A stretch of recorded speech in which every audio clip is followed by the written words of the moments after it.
अस्सलामुअलैकुम, welcome to my kitchen. कैसे हैं आप सब? उम्मीद करती हूँ सब खैरियत से होंगे।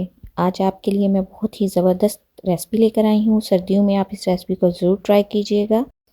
इसको आप दम रूट हलवा या सूजी का केक भी कह सकते हैं। तो चलिए रेसिपी स्टार्ट करते हैं। सबसे पहले एक बाउल में 4 अंडे लेंगे और उसके बाद इसमें 1 कप चीनी का ऐड करेंगे और इसे अच्छे से मिक्स कर लेंगे। आप चाहें तो यहाँ पे बीटर की मदद भी ले सकते हैं, लेकिन मैं इसे हाथ से ही अच्छे से बीट कर लूँगी। इसको इतना बीट करना है कि ये फोम की तरह बन जाए। अगर आप इसे बीटर से बीट करेंगे तो आपको 2 से 3 मिनट लगेंगे और ये अमेज़ा रेडी हो जाएगा, लेकिन हाथ से बीट करते हुए मुझे तकरीबन 10 मिनट लगे थे। जब इसका कलर लाइट हो जाए और ये फोम की तरह बन जाए तो फिर हम इसमें सूजी ऐड करेंगे। हाफ कप के करीब मैं सूजी ऐड कर रही हूँ। सूजी को अच्छे से मिक्स करेंगे। बहुत अच्छे से मिक्स करना है कि ये यकजान हो जाए। जब ये अच्छे से मिक्स हो जाएगी फिर इसे 10 मिनट के लिए कवर कर देंगे, यानी हम इसे 10 मिनट का रेस्ट देंगे। इसमें मैंने तकरीबन 1/4 टीस्पून वनीला एसेंस शामिल किया है। सूजी को 10 मिनट कवर करके नेक्स्ट स्टेप की तरफ आते हैं। कढ़ाई में हाफ कप घी शामिल करेंगे। यहाँ पे मैंने घी को मेल्ट कर लिया था। इस रेसिपी में घी का ही इस्तेमाल होगा, ऑयल का इस्तेमाल नहीं होगा। अगर आप चाहें तो देसी घी का भी इस्तेमाल कर सकते हैं। यहाँ पे सूजी को रेस्ट दिए हुए तकरीबन 10 मिनट हो चुके हैं। इसे अच्छे से मिक्स कर लेंगे। मिक्स करने के बाद गरम घी में शामिल करते जाएंगे और शामिल करते हुए चम्मच को मुसलसल चलाएंगे।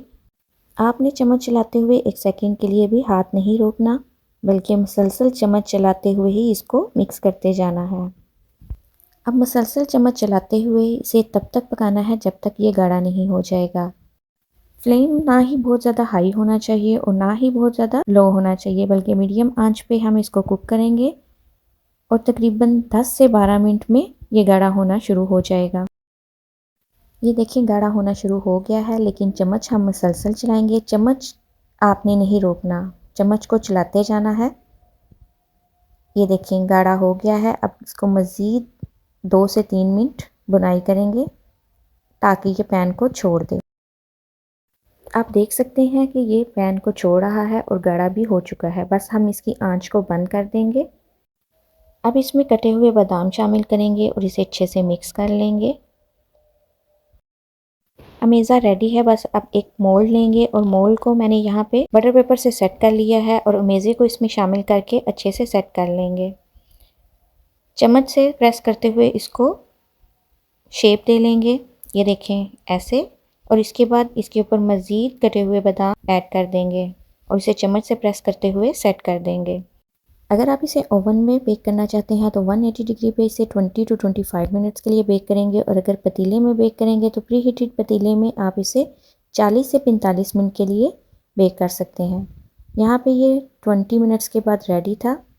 इसे 10 मिनट के लिए ठंडा होने देंगे और जब ये ठंडा हो जाएगा तो इसको रिमोल्ड कर लेंगे। नाइफ़ की मदद से मैं आपको इसके स्लाइस करके दिखाती हूँ। बहुत ही मज़ेदार रेसिपी है। आप इस रेसिपी को ज़रूर ट्राई कीजिएगा और बच्चों को तो ज़रूर बना के खिलाइएगा। ये देखिए बहुत ही देखने में जितने मज़े का लग रहा है, खाने में उससे ज़्यादा मज़े का। बहुत ही आसान और सिंपल सी रेसिपी है।